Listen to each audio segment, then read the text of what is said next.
TV December మాసంలో ద్వాదశ రాశుల వారికి ఏ విధంగా ఉండబోతుందో తెలియజేయడానికి ఈ రోజు మనతో పాటు స్టూడియోలో ఉన్నారు ప్రముఖ జ్యోతిష్యులు దేవులపల్లి బాలచంద్ర శర్మ గారు. నమస్కారం గురుగారు. నమస్కారం. గురుగారు, సింహరాశి వారికి డిసెంబర్ నెలలో ఏ విధంగా ఉండబోతోంది? శ్రీమాత్రే నమః. శ్రీ గురుభ్యో నమః.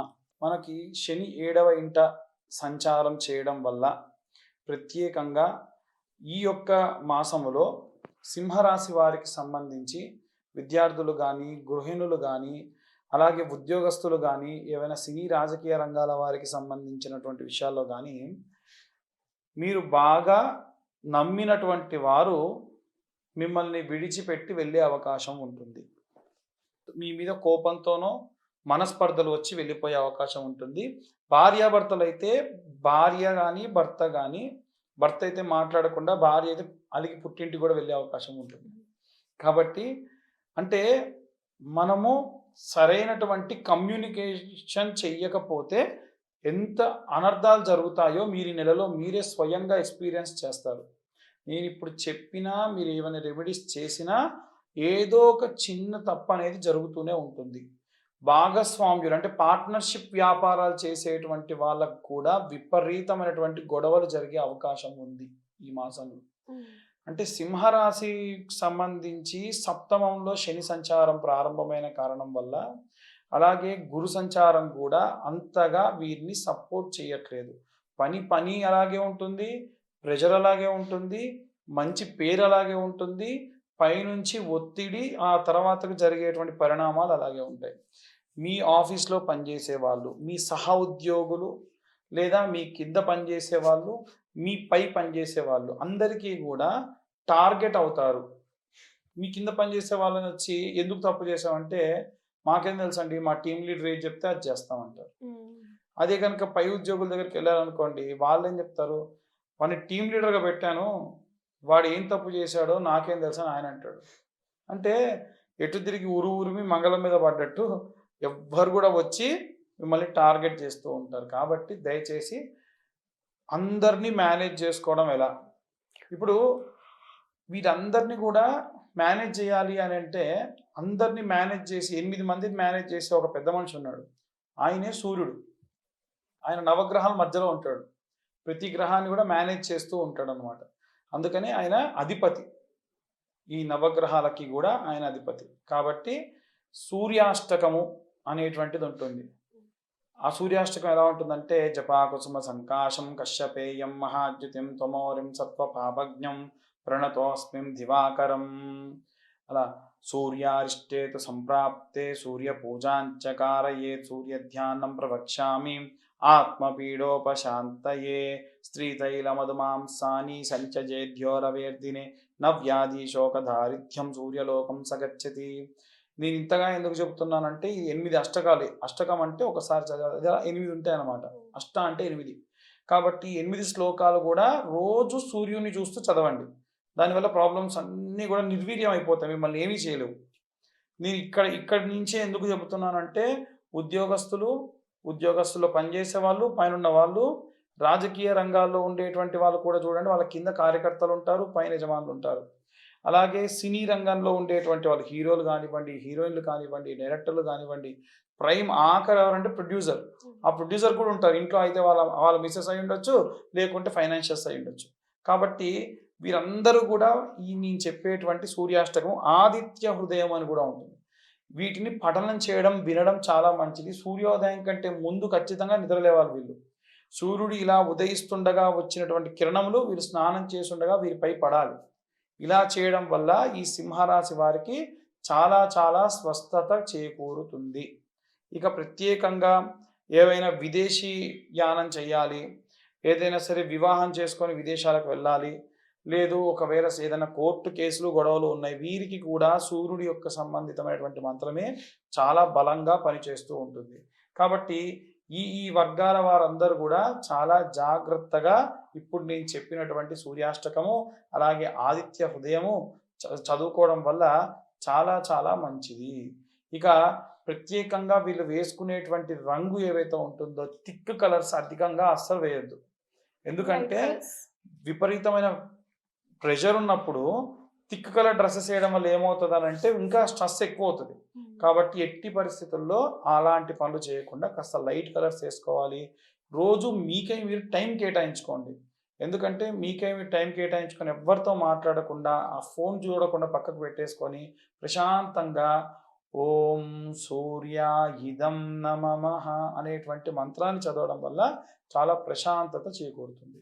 ఇక శని తిరోగమనం వల్ల అసలుకే శనికి సూర్యుడికి పడదు. మీ యొక్క రాష్ట్రాధిపతి సూర్యుడు కాబట్టి ఈ ఇద్దరికి పడకుండా ఉంటుంది కాబట్టి విపరీతమైనటువంటి ప్రభావం మీ మీద ఉంటుంది.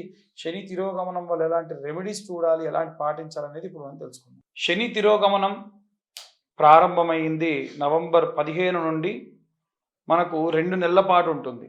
అంటే జనవరి 15 వరకు, మకర సంక్రమణం వరకు కూడా ఇది ఉంటుంది. 30 సంవత్సరాలకు ఒకసారి ఈ యొక్క శని తిరోగమనము, కుంభరాశిలోకి ప్రవేశించడము లాంటివి జరుగుతూ ఉంటాయి. కాబట్టి అన్ని రాశుల వారు కూడా కామన్గా పాటించవలసినటువంటి రెమెడీస్ ఇప్పుడు మనం తెలుసుకుందాం.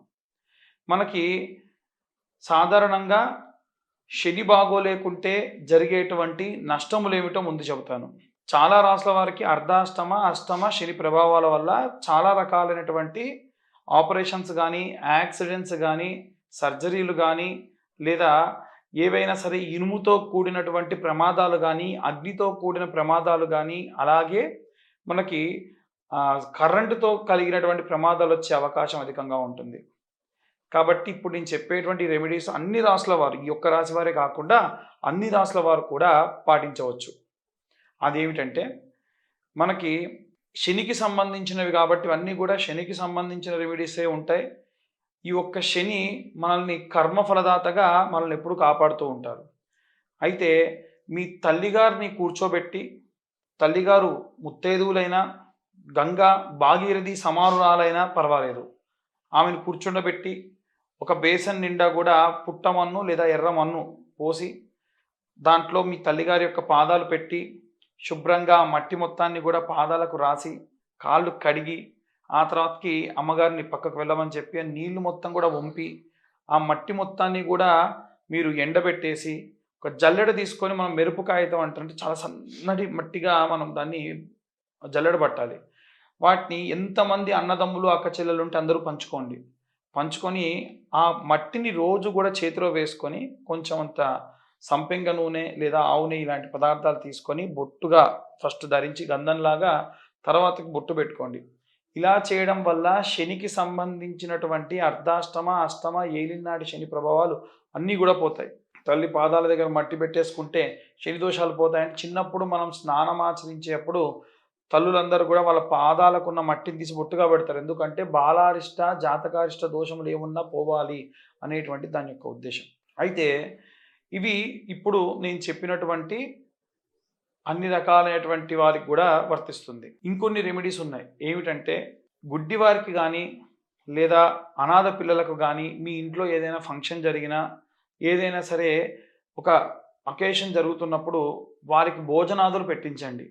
ఎందుకంటే చిన్న పిల్లవాడైనటువంటి శనిని 300 కాంతి సంవత్సరాల దూరంలో విడిచేస్తే గుడ్డివాడిగా అనాథగా 300 సంవత్సరాలు ఆయన ఉన్నాడు. కాబట్టి గుడ్డివారికి కానీ అనాథ పిల్లలకి ఎవరైనా సహాయం చేస్తే ఆయన చాలా సంతృష్టి చెందుతాడు. ఇక ప్రత్యేకంగా ఆడవాళ్ళు, మగవాళ్ళు ఎవరైనా సరే శనికి తైలాభిషేకము, తిల అభిషేకం చేయడం మంచిది. ఆడవాళ్ళు ఎట్టి పరిస్థితుల్లో శని విగ్రహాన్ని తాకరాదు.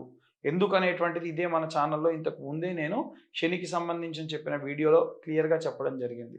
జ్యేష్ఠాదేవి యొక్క శాపం ఉండడం వల్ల ఆడవాళ్ళు ఎవరు తాకినా వారి యొక్క శని ప్రభావం రెట్టింపు అవుతుంది.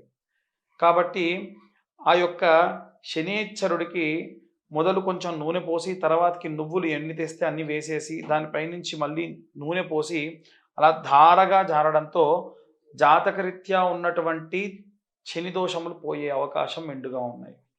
ఇవి చలికాలం కదండి, కాబట్టి ఎవరైనా సరే చలితో వణుకుతున్నటువంటి వారికి దుప్పట్లు దానం చేయడం వల్ల అపమృత్యు భయం, అనుకోకుండా యాక్సిడెంట్ అయి చనిపోవాల్సినటువంటిది ఏమైనా జాతకంలో ఉన్నా సరే వాటిని తప్పించేటువంటి వాడు శని. అలాగే ఏదైనా సరే ఇనుము దానం చేయాలంటే బ్రాహ్మణులకే ఇవ్వాలని ఏం లేదు. వీలైనంత వరకు ఎక్కడైనా దేవాలయం కన్స్ట్రక్షన్ జరుగుతుంటే అక్కడ ఇనుము దానం చేయండి. ఎక్కడైనా దేవాలయంలో నూనె లేకుండా దీపం పెట్టడానికి కూడా ఇబ్బందిగా ఉన్న దేవాలయాల్లో నూనె దానం చేయండి. ఇలాంటివి చేయడం వల్ల జాతకరీత్యా ఉన్నటువంటి ఎన్నో రకాలైనటువంటి ఏలిననాటి అర్ధాష్టమ, అష్టమ శని దోషాల నుండి అందరూ కూడా దూరం అవుతారు. ఇప్పుడు నేను చెప్పేటువంటి మంత్రాన్ని అందరూ కూడా పఠనం చేయవచ్చు. నీలాంజన సమాభాసం రవిపుత్రం యమాగ్రజం ఛాయా మార్తాండ సంభూతం తం నమామి శనేచ్చరం. మళ్ళీ ఒకసారి చెప్తున్నాను. నీలాంజన సమాభాసం రవిపుత్రమిమాగ్రజం ఛాయామార్తాండ సంభూతం తం నమామి శనేశ్చరం. ఈ మంత్రాన్ని వీలైనన్ని సార్లు శనివారాలు పఠనం చేయండి. మనకు శని చాలీసా అని ఉంటుంది.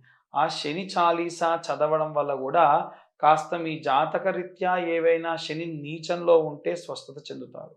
ఇక శని అరిష్టేతు సంప్రాప్తే శని పూజాంచకారయేత్ శని ధ్యానం ప్రవక్ష్యామి ప్రాణపీడోపశాంతయే. ఈ మంత్రం చెబుతూ ప్రదక్షిణాలు చేయాలి. 20 ప్రదక్షిణాలు శనివారం నాడు చేయాలి. మరొకసారి చెప్తున్నాను. శని అరిష్టేతు సంప్రాప్తే శని పూజాంచకారయేత్ శని ధ్యానం ప్రవక్ష్యామి ప్రాణపీడోపశాంతయే. శని ప్రాణాన్ని విసిగిస్తాడు తప్ప ఎటువంటి అపాయం కలిగించడు. వీడు శనిలా దాపరించాడు, శనిగాడు అనేటువంటి మాటలు మాట్లాడడం వల్ల దోషం మనం ఇంకా మూటగట్టుకుంటాం. వీలైనంత వరకు ఈ మంత్రాలు మీకు డిస్ప్లే అయ్యేటట్టుగా కూడా ఛానల్ వాళ్ళతో మాట్లాడి నేనే స్వయంగా పంపించి మీ అందరికీ తెలిసేటట్టు చేసేటువంటి ప్రయత్నం కూడా చేస్తాను. అందరికీ ధన్యవాదాలు. జై శ్రీరామ్.